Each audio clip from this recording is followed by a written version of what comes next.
I had my 1 to 10 in happiness in the way I felt, but suddenly I experienced level 1000.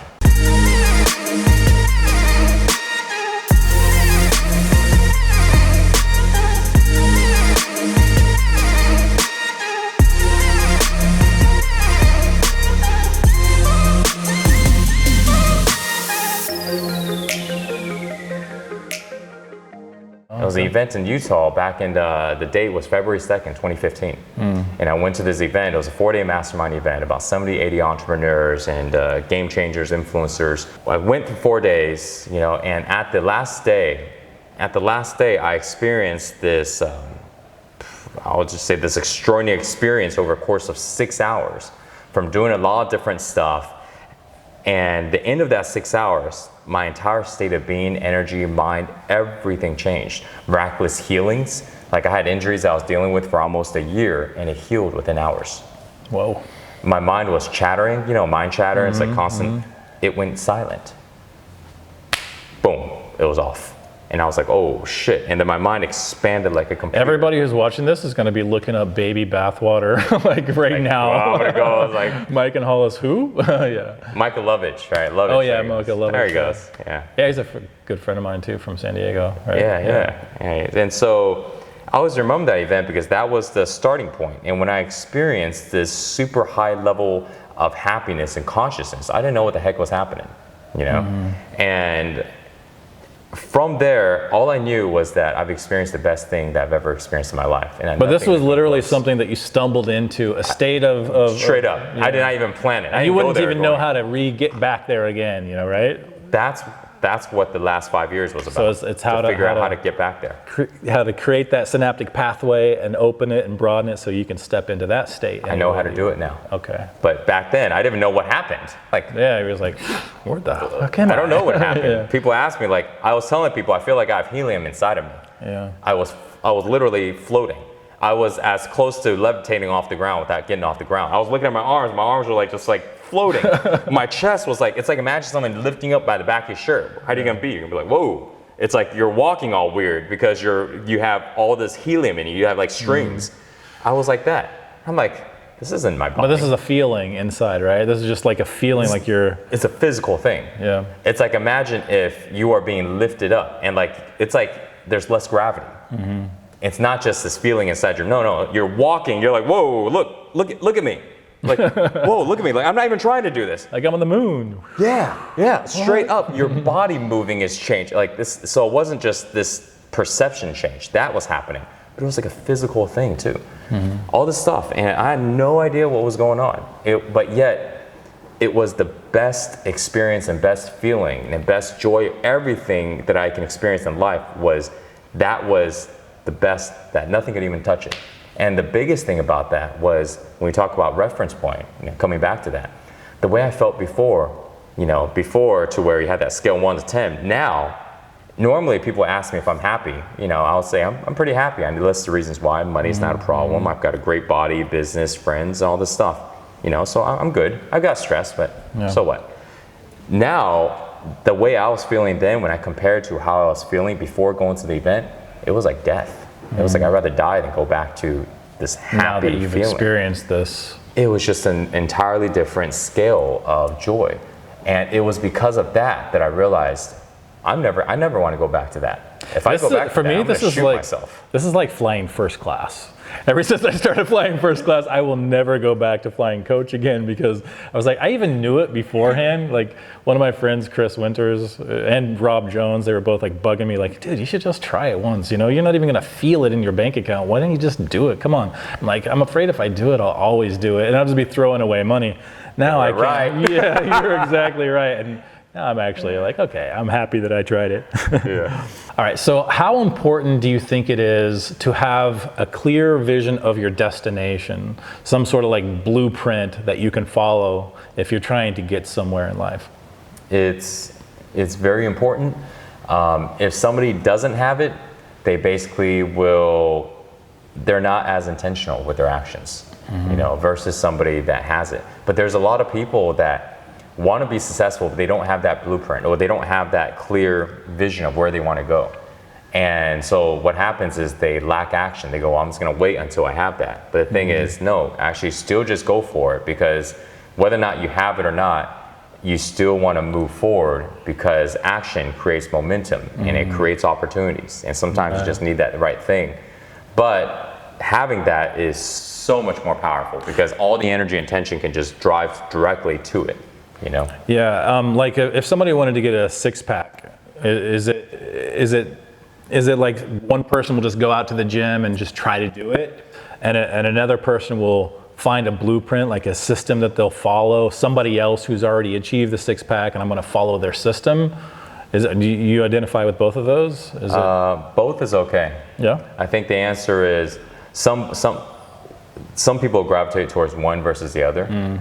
But I would say the moment that somebody wants to do it, that they need to go and do it right away. So whether or not that they have what they need doesn't matter. If somebody is all about blueprint, but they don't have the blueprint yet, they should go ahead and find something really, really quickly and just start going. Just find a blueprint, something that they can and just follow. start doing it. And then maybe over the next few weeks, they find something better. Perfect one. Yeah.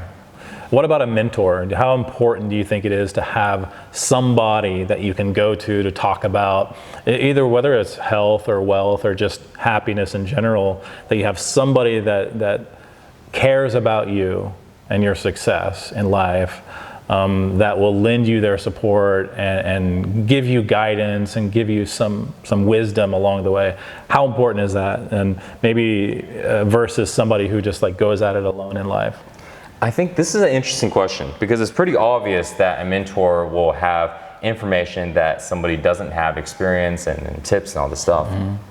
But this is my take on that. I feel that if somebody feels that they'll feel more confident in taking action with a mentor, because this is the type of person that they are, then get the mentor.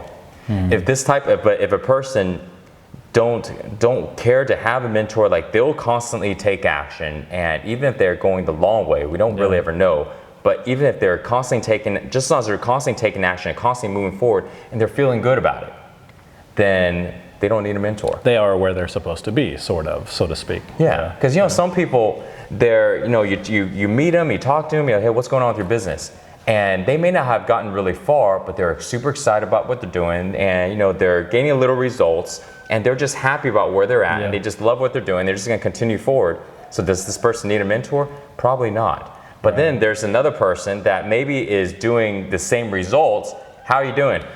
Man, I want to find a faster way, Gerry. Like I'm doing this. Yeah, I'm getting these little results, but I know there's a better way. I need help. Yeah. And this person, they should find a mentor. Yeah. So I think it's just really dependent on how somebody's feeling in their experience on this journey. How do you feel about failure? Failure is like it's just part of the process. I think the line about failing fast. I used to go ahead and just kind of be prepared to fall. And so this way, if I fall, I can get up without even any hesitation. I was having a conversation when I was in California. A friend of mine, Peter, and he's a serial entrepreneur. He's doing really well. He's got a lot of different businesses. And when we had this conversation about failure and about what type of people are the ones that you see that what's the key thing to success? And he's like, what I've seen is that the people that are the most successful are the ones that can get up so fast after they fail that it's almost as if they didn't even fail. More like a bounce.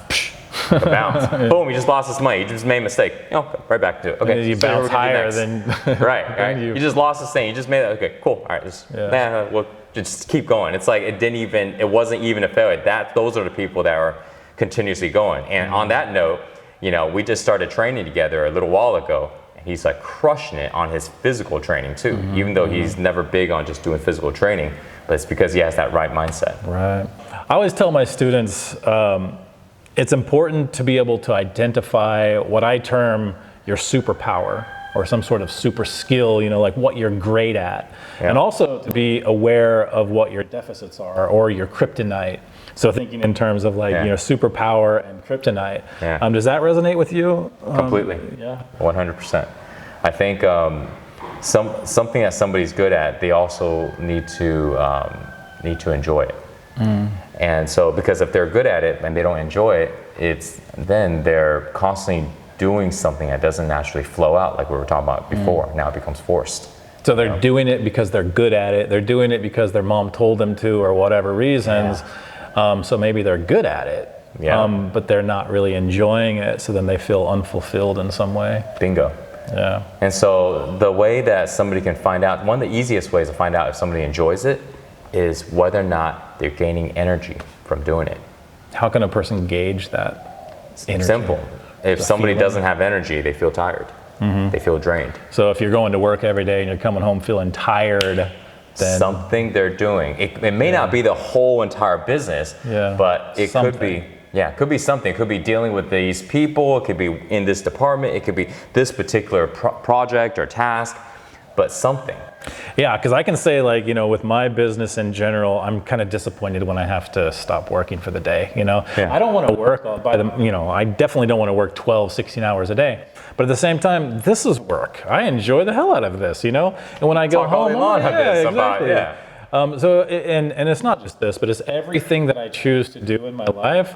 There are things that I want to be doing, and I don't compromise too much on that. There are a few things that you have to do, unfortunately, like taxes and stuff, and even those things you can get your tax advice. In certain situations in life, once you get to a certain point, you can hire out all the stuff that you don't want to do, even the personal assistants, and staff and stuff like that. So eventually, you can just be spending all your time doing the things that you love.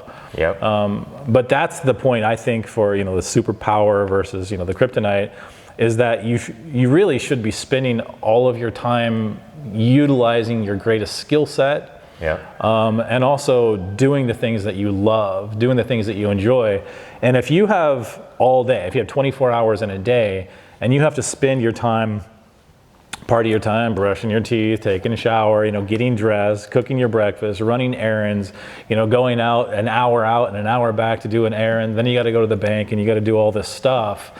At the end of the day, you're drained, and you maybe only get 1 hour that day where you can actually feel like you did something productive. Yeah, because all your time is just disseminated across all these things that anybody else could be doing for you. That you shouldn't be doing. Unless somebody really, really enjoy doing all those things. And they probably aren't so much like an entrepreneur. They're more like personal assistant or that's their calling. Like, hey, you can come work for me. Yeah, but that's interesting. And the same token, there are certain things that you definitely should not be doing because they'll be like a drain on you, like a super drain.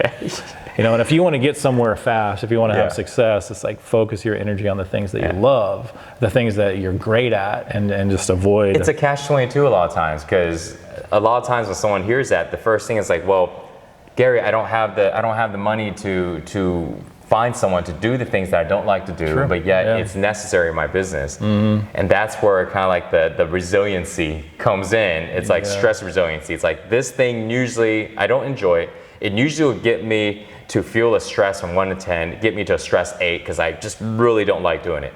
But if I can make it less stressful because my resiliency has increased, now it's only triggering me at like a 2 or 3. I can operate okay. Even though I know long term, I'm not going to do this task. Long term, I'm not going to deal with these things. Well, on the other hand, one thing that I recommend to people is start with resolving as much as possible with the smallest cost possible.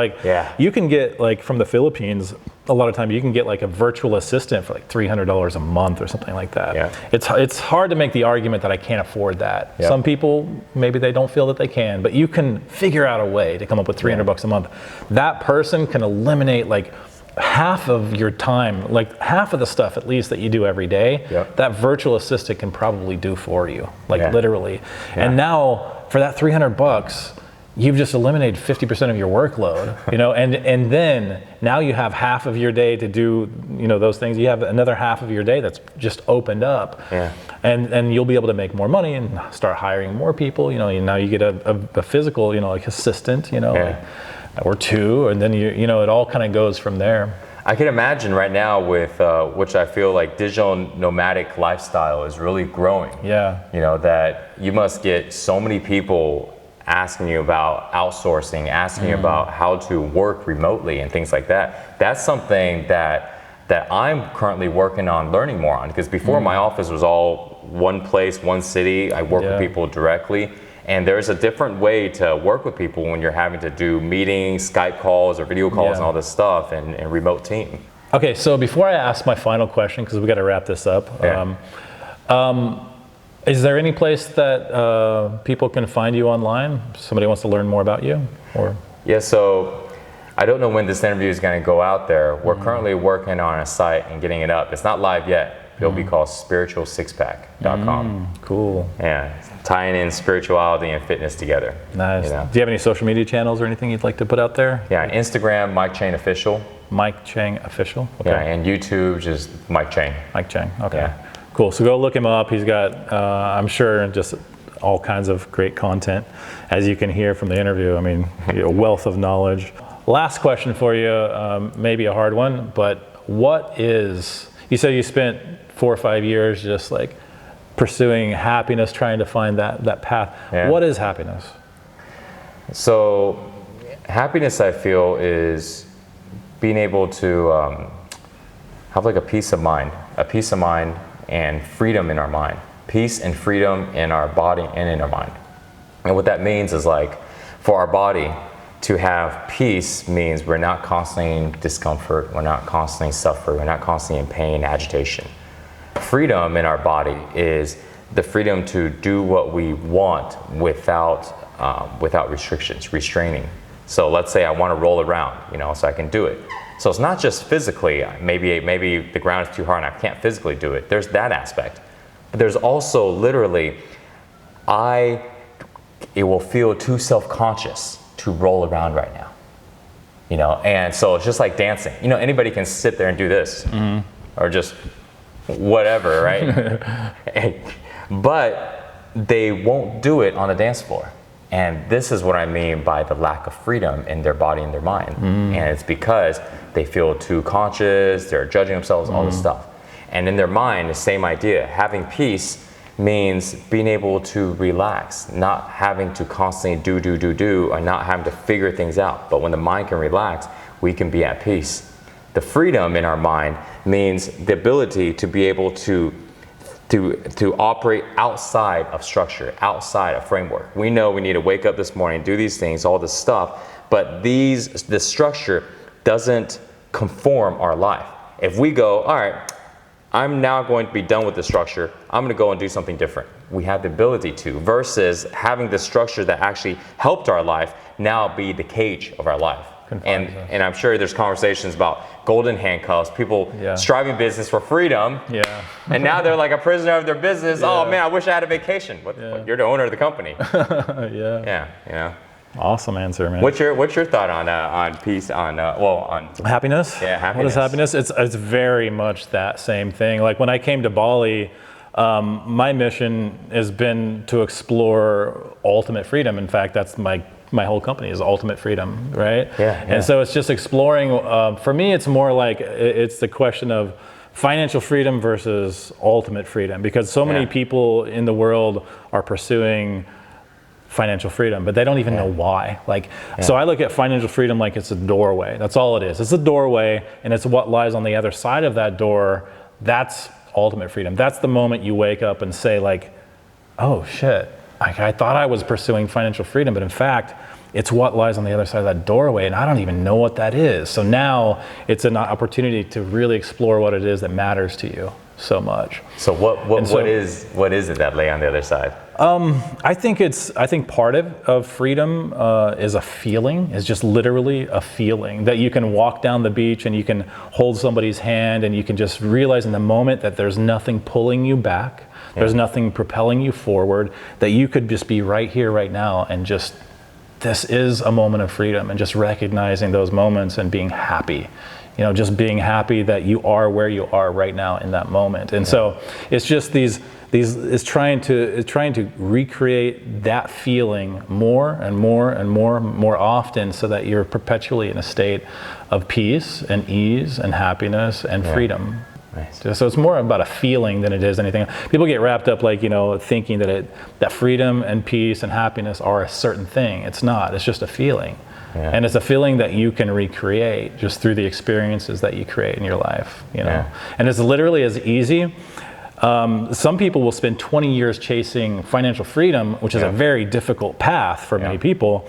Whereas you could just buy a dog, and every time you come home, you open the door and the dog's like, he's just wrapping his, jumping up on you, and that gives you happiness. And so it's about like creating these paths toward happiness that are easily attainable. Yeah. And there's many of those things: the people that you surround yourself with, the thoughts in your mind, the tasks that you take every day. If they lead to happiness, then you're in a great place. Yeah. Would somebody be able to have freedom if they weren't financially successful in your Yeah, totally, because finances is just financial freedom will allow you a bigger blowhorn, like it gives you, it allows great people to do greater things, but that's about it. I mean, it's nice to have financial freedom, but freedom and happiness is different for every single person. I like to say that my mom, who passed away a few years ago, she was happy and she was rich, because she had what was important to her, which was family. Yeah. And so I chose the path of like trying to achieve financial freedom, as that's my path to happiness. Yeah. But in the end, you realize no, it's not. It's just another path. But happiness is just a feeling, and you can get there in many different ways, and it's different for everybody. Yeah. So as long as you can look inwardly and say like, I genuinely feel happy, then it doesn't really matter where you are in any other respects, And you connected with so many students and helped so many people. I have one of the same whys as you, by the way. It's exactly the same. I get so much joy out of helping others, and seeing that person make that transition from feeling a way that didn't feel good. Maybe it's a place of fear or, whatever. And just seeing them wake up one day and I'm lending them some of my belief in them, and one day it's like they start to believe in themselves just a little bit, and then next thing you know, it's like poof, they blow up, they're successful, and then you're like, wow, I get joy out of that experience. Yeah, but you can tell when you talk to them, like there's this level of confidence, there's this they're this different person. Definitely. So you didn't just help them make money, you changed the person in them. Yeah, and then you think that they're going to go out, because the world is full of great people, and most people who achieve greatness in some way, they're just going to just pass that on to other people. And so you feel like that's where a lot of my joy comes from, is like not just watching this person, transition, but knowing that their kids are going to be impacted, the people around them are going to be impacted, and you're making a little ripple out there. It's not about ego so much as just about doing something and feeling like it matters a little bit, like you're able to matter, and that brings joy, brings happiness. Yeah. Awesome. Cool, man. Well, thanks so much for joining me. I appreciate it, man. Yeah, it's great. Yeah, man. This is awesome. All right. Thank you all for joining us today. And remember, you can do anything you set your mind to. You just need to have that blueprint, find a great mentor, and seek inspiration to fuel your momentum, and nothing can stop you. So don't give up on your dreams and goals, and you'll get far. Now, last but not least, make sure that you follow and subscribe, comment down below. Make sure you let Mike know if you enjoyed this interview, and be sure to share it with somebody else you care about who might need a little inspiration today. Until next time, see ya.